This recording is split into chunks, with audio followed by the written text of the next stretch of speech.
Hello and welcome to week 6. Can you believe we're down to our last few weeks? So many of you have been working very hard to stay ahead and feel as though you are facing quite a bit of challenges in the process. But just know that you are almost there, and this class is close to ending for you and ending in a good way with a decent grade. I know many of you have struggled with some of the assignments and concerns with the quizzes, but as you know, we are in this together and we are continuing to work through it together, and we will do what we need to do to ensure your success. So I know I say that every week, but I hope that is encouraging for each and every one of you, because this process and you being in school and you completing your classes and you getting your degree is not happening by chance. And know that there is a purpose behind this. And when we have a purpose, and a lot of times even a passion, especially when it's a God-given gift, it's not something that comes easy. And there are often times that we feel as though we're not on the right track, or it becomes too heavy of a load to carry. But just know that where you are right now, and I will say it time and time again, where you are right now is where you are supposed to be, because if it is trials and tribulations or tyrannies in the moment, know that it is a testimony that you will give to someone else and help someone in the future. If you are moving through your tyranny in the moment or your challenges and trials and tribulations, and now you are catching your breath again, just rejoice in the glory of the Lord and just know that He was there and right by your side to help you and assist you get through whatever comes your way, because He has a plan for us and He will not leave or forsake us in anything that He has outlined for our steps and what we are to accomplish in His name. That brings me to the prayer of the week. It's Hebrews 12 through 13. This week I used the a different version, not the King James version like I usually use, but it's more of the New Living Trust, and really from that perspective, just because I felt like it explained the prayer so much better. So take a new grip with your tired hands and stand firm on your shaky legs. Mark out a straight path for your feet, then those who follow you, though they are weak and lame, will not stumble and fall, but will become strong. So I hope this prayer brings you encouragement to know that even if it's not, if you're not standing firm right now and you feel like you're kind of shaky and how life is throwing you curveballs, or just even trying to get through school or just get through work or deal with some of your concerns with your family and your kids, just know, mark out a straight path. So even though they're shaky, you're still making a path in the direction that you should go. So as you're going through this, and as I said, those of you that are in those trials and tribulations right now, understand that you are making a path with your feet, and people are watching, and they're seeing your courage, they're seeing your commitment, they're seeing your perseverance, you're seeing your dedication, they're seeing your love, they're seeing your passion, and they will follow because they're weak as well. And just because they watched you, even with shaky legs, stand on your feet and stand firm in your faith and your belief in God, and know that He is doing what is meant for you, because His glory in the end will be for the best. And through everything that may not be going right, just know in the end it is for His glory and His good, and it will come out in the way that it should, for what's best for you. And sometimes we don't understand it, and we oftentimes want to question it, but just know that in the end this too shall pass. And I shared with a few other classmates that there have been numerous trials and tribulations. And let me tell you, over the past few months, actually the first probably 6 months of this year, I'm not going to claim that, I'll say the first 4 months of this year, had a lot of different challenges and things that I was just like, really, what is going on?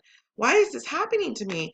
But it wasn't until I took a step back and I put it in a different perspective, and I thought, wow, how I'm managing these things that are occurring to me and how I'm speaking to them thereafter is truly a positive testimony that can help others. And Lord God isn't giving me too much more than what I can handle, and knowing that it's a testimony that I could share with others to say, look at, it happens to so many of us, even when we have things or we think we have things in order and are on the right track. Things happen, life happens, and just being able to get back up, dust ourselves off, and keep moving, that is the most important piece to all of those experiences. And you will get to a point in your life where you'll look back and you'll say, wow, I can't believe all those things happened to me, but look at where I'm at now, and look at how I've helped others, and look how I can see life in a different perspective, and understand it differently.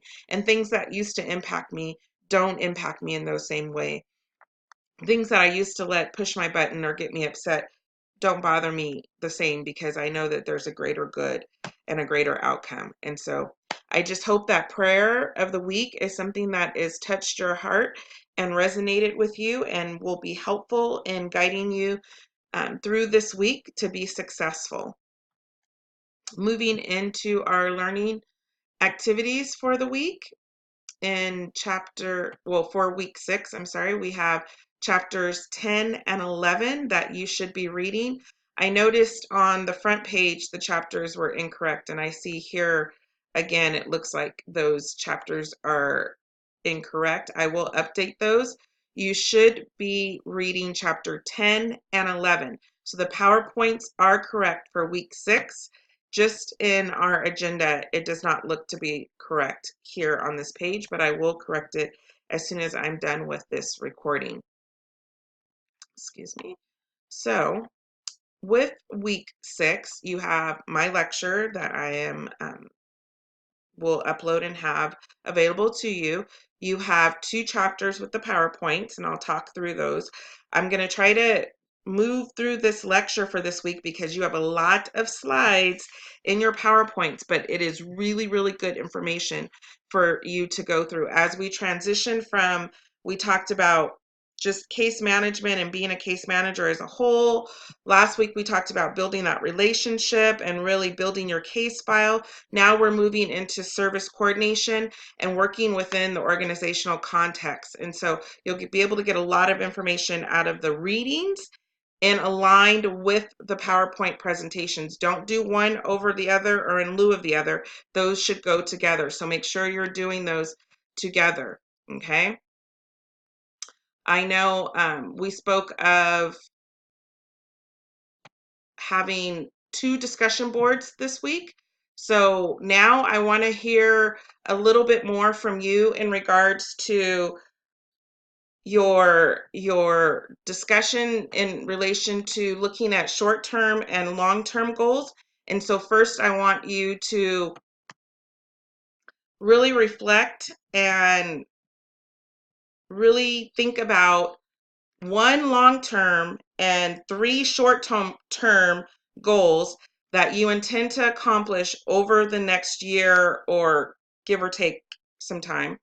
And what specific steps will will you take towards goal attainment? So what I mean by that, 1 long-term, 3 short-term. And remember, we talked about SMART and using that as a way of making sure that you are addressing these goals, that they're specific, that they're measurable, achievable, that you can do them in a timely manner as well. And so just make sure that you are applying those concepts when you're thinking about this discussion board. And as always, make sure that you interact with at least 2 of your classmates. And then moving into discussion 2, so you'll have 2 for this week. In helping a client to set a long-term goal, what are some questions that you want to ask to determine how committed he or she is to accomplishing the goal? So That's another one. You're going to first reflect on yourself and come up with 1 long-term, 3 short-term, using SMART as a way to make sure that you are giving yourself feasible ways of accomplishing those goals. But then in the next discussion question, you're going to look more of how can you help the client to set these goals. So remember, to be a great leader or to really be able to help others in the way that our passion or our gift is intended for us to use, we have to know ourselves and understand ourselves. So that's where starting with you as an individual and really kind of setting those goals and what that looks like, it helps you to better understand how you can help others set goals as well. So this is a two-part that will be very beneficial if you give it the time and attention that it needs. In addition to this, I'm going to go back. I noticed before that I had my edit mode on, so it didn't appear correctly the way it should have. But this is a video, a day in the life of a CPS worker, and it talks about her meeting with a family and really bringing in other family members and addressing some of those concerns. And in this situation, it's domestic violence, substance abuse, and how they are managing and handling that within the family. And so really good video for you to use and look at and review as another perspective. So just touching on chapter 10 now, I wanted to just kind of touch on a few of the points in chapter 10 and 11. As I said, chapter 10 speaks of service coordination. And so this chapter has quite a bit of slides. It has 65 slides, but great information. And so it just introduces you to service delivery and what that means for providing select services, coordinating and monitoring that service delivery, and then ending those services as well. How we identify and use skills in networking, collaborating, and teamwork. So to get the job done and coordinate those services, they can't always be done alone or individually. It takes strengths and information and skill set and resources from various entities. And so this is a really good chapter and PowerPoint to really kind of speak to some of those coordinated services and what that looks like and what it entails. So make sure that you're going through each and every one of these slides as well as reading the chapters, because you will get a point where you will have the quiz. And so this is really important information that will be necessary for you with completing your last quiz. Also, making sure that you look at the networking aspect, personal approaches, being intentional, being authentic, being dependable. From our professional perspective, all those things that are so very important in making sure that we're providing the services that are needed and we're remaining ethical and we are doing it with integrity and professionalism, and really putting aside any implicit biases and making sure that we're meeting the needs of our clients. So moving into chapter 11, sorry, I'm on the wrong page. Chapter 11, it talks about working within the organization's context. So another good chapter with really good information, talks about budget constraints and how we can improve services and looking at how we evaluate those outcomes, how we measure those outcomes, how we ensure that they're effective and how they're being delivered. And there's 3 different ways and 3 different helpful ways the knowledge is helpful in understanding the organizational structure. So it gives us better understanding, it helps meet client goals, and understands the organizational climate of what is appropriate and what we can do in the context of the agency. And so, again, a lot of information here, 52 slides, and it really goes through really pertinent information. Mission statement, our social media presence, what it looks like in as far as the job, who oversees, what is the overall structure of the organization, who makes the decisions, all those important aspects of the structure. Who's accountable? What's the chain of command?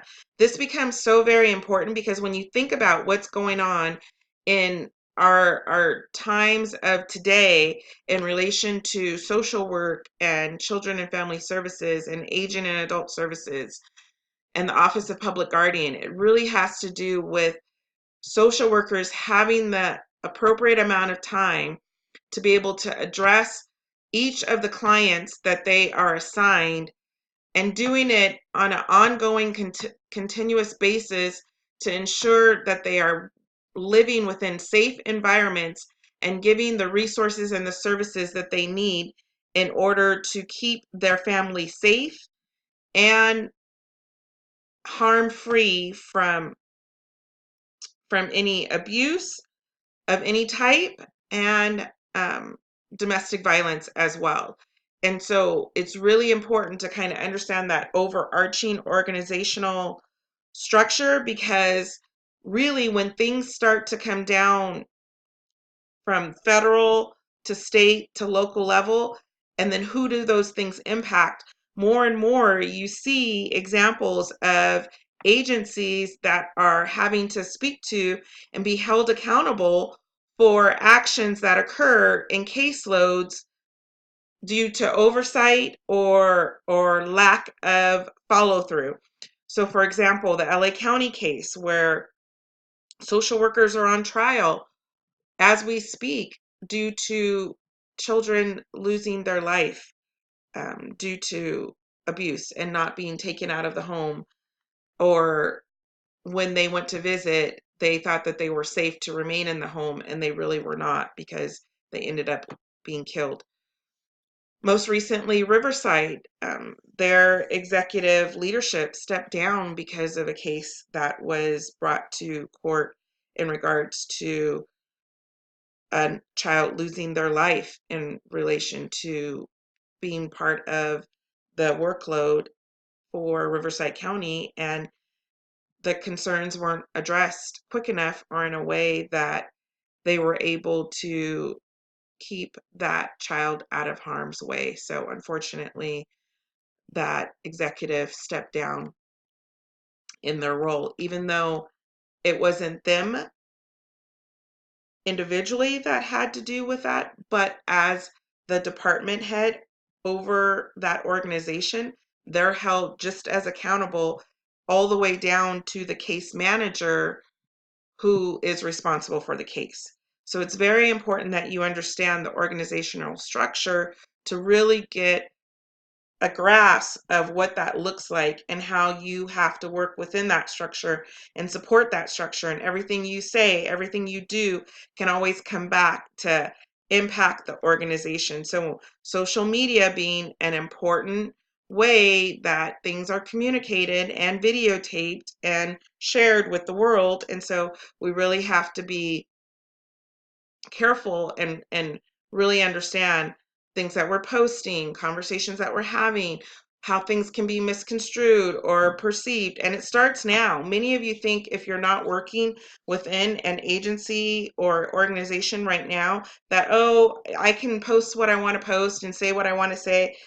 A lot of human resources now have access to the admin side of social media and can see that and can prevent you from being hired and or promoting in your area of interest. So keep that in mind and recognizing from a personal perspective how that can impact you, but then also from a professional working within an organization, making sure that things that you do and how you say them and how that can come back and be a reflection on the organization.